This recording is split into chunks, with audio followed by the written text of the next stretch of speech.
अस्सलामुअलैकुम वरहमतुल्लाहि वबरकातुह। मोहतरम अज़ीज़ों और दोस्तों, आज के इस वीडियो में हम समझेंगे कि ज़कात के मुस्तहिक़ कौन लोग हैं, किन लोगों को ज़कात दी जा सकती है, मसारिफ़ ज़कात क्या क्या हैं और किन लोगों को ज़कात नहीं दी जा सकती।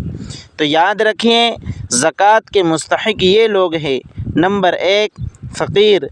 फ़कीर शरीयत के इस्तिलाह में वो शख्स है जिसके पास उसकी बुनियादी ज़रूरतों इस्तेमाल यानी रहने का मकान, इस्तेमाली कपड़े, इस्तेमाली सवारी के अलावा उसके पास निसाब के बकद्र यानी 52.5 तोला चांदी, 612 ग्राम 360 मिलीग्राम चांदी के बकद्र उसके पास माल मौजूद न हो, माल तिजारत या रुपया पैसा मौजूद न हो, तो ऐसा शख्स शरीयत के इस्तिलाह में फ़कीर हैं, उसे ज़कात का माल दिया जा सकता है। नंबर 2, मिस्कीन। मिस्कीन शरीयत के इस्तिलाह में वो शख्स है जो किसी भी माल के मालिक न हो, यानी उसके पास कुछ भी माल मौजूद न हो। मिस्कीन फ़कीर से ज़्यादा गरीब होता है। नंबर 3, इस्लामी हुकूमत के वो कारिंदे जो ज़कात और उश्र की वसूली पर इस्लामी हुकूमत की जानिब से मुकर्रर होते हैं। नंबर 4, ऐसे ग़ुलाम जो अपनी आज़ादी के लिए मदद के तालिब होते हैं।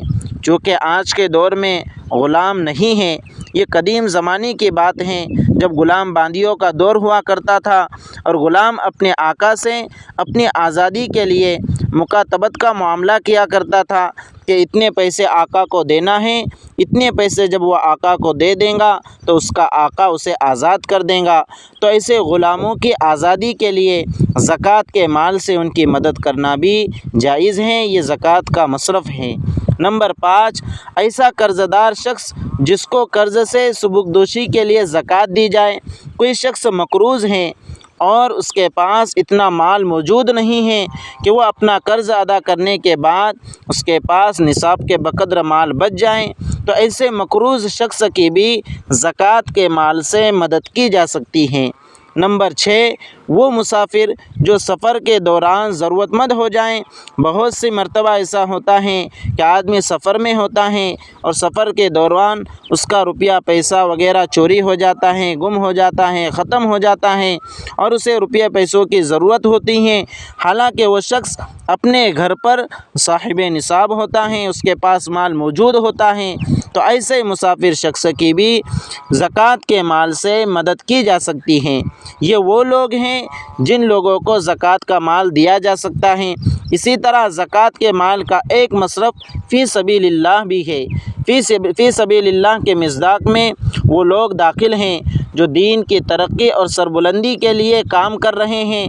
अगर ये लोग गरीब हैं, फ़कीर हैं, निसाब के बकद्र माल के मालिक नहीं हैं, तो ऐसे लोगों को भी ज़कात का माल दिया जा सकता है। जैसे मुजाहिद फ़ी सबीलिल्लाह हैं, अल्लाह के रास्ते में जिहाद करने वाला कोई शख्स अल्लाह के रास्ते में जिहाद के लिए जाना चाहता है और उसके पास जिहाद में जाने के लिए रुपया पैसा नहीं है, तो ज़कात के माल से उसकी मदद की जा सकती है। इसी तरह तालिब इल्म हैं, मदारिस में पढ़ने वाले तलबा हैं कि वो फ़कीर और गरीब होते हैं अमूमन, तो ऐसे फ़ुक़रा और मसाकीन तलबा की भी ज़कात के माल से मदद की जा सकती है।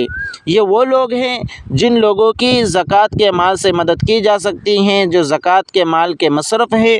अब उन लोगों को समझते हैं जिन लोगों को ज़कात देना जायज़ नहीं है। तो याद रखिए कि इन लोगों को ज़कात देना जायज़ नहीं है। नंबर 1, बाप, दादा, परदादा, नाना, परनाना, इसी तरह दादी, नानी वगैरह, यानी हमारे जो उसूल हैं, हम जिनसे पैदा हुए हैं, उन लोगों को ज़कात नहीं दी जा सकती। नंबर 2, लड़के, लड़कियां, पोते, नवासे, पोतियाँ, नवासिया, यानी हमारे जो फ़ुरू हैं, हमारी जो नस्ल चल रही हैं आगे, उन लोगों को भी ज़कात नहीं दी जा सकती। नंबर 3, बीवी अपने शौहर को और शौहर अपनी बीवी को ज़कात नहीं दे सकता। नंबर 4, साहिब निसाब मालदार शख्स ایسا شخص جس کے پاس نصاب کے بقدر مال موجود ہیں، ایسے شخصوں کو بھی زکوٰۃ کا مال نہیں دیا جا سکتا۔ نمبر 6، کوئی چھوٹا بچہ ہے، نابالغ ہیں لیکن وہ مالدار ہیں، نصاب کے بقدر اس کے پاس مال موجود ہیں، تو ایسے مالدار چھوٹے بچے کو بھی زکوٰۃ نہیں دی جا سکتی۔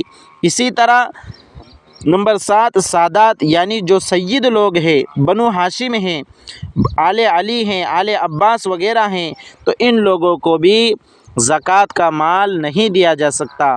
آج کے دور میں مدارس میں زکوٰۃ دینے میں دوہرا ثواب ہے، اس لیے کہ مدارس میں زکوٰۃ خرچ کرنے میں دوہرا ثواب اس لیے ملتا ہے کہ ایک ثواب تو زکوٰۃ کا اور دوسرے علم کی اشاعت کا اور دین کے تحفظ کا۔